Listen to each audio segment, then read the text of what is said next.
காலம் பொல்லாதது. அவ்வளவுதான்.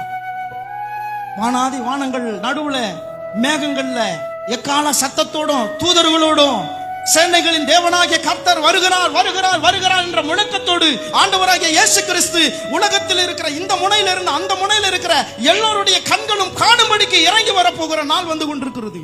அல்லேலூயா.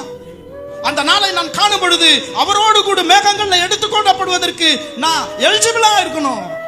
அல்லேலூயா.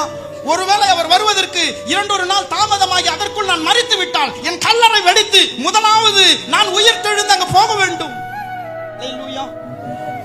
இன்னும் தூங்கட்டும், இன்னும் உறங்கட்டும், இன்னும் கையை காலை முடக்கி கொண்டு இது பனிக்காலம், இன்னும் கொஞ்சம் போர்வை எடுத்துக்கொண்டு போத்திக் கொள்ளட்டும் என்று சொல்லி உறங்கிக் கொண்டு, அல்லேலூயா, வசனங்களை வாசிக்காமல் வசனத்தை தேவன் கொடுத்த இந்த வேதத்தை அந்நிய காரியமா எண்ணிக்கொண்டு இதுக்கு எனக்கு சம்பந்தம் என்னவென்று வாழ்கிற கிறிஸ்தவர்கள் இன்னைக்கு அநேகம். நீங்களும் நானும் அந்த கூட்டத்தில் ஒரு நபராய் இருந்து விடக்கூடாது. அன்பு தேவ பிள்ளையே, வேதாகமத்தை அவர்கள் மறந்தார்கள்.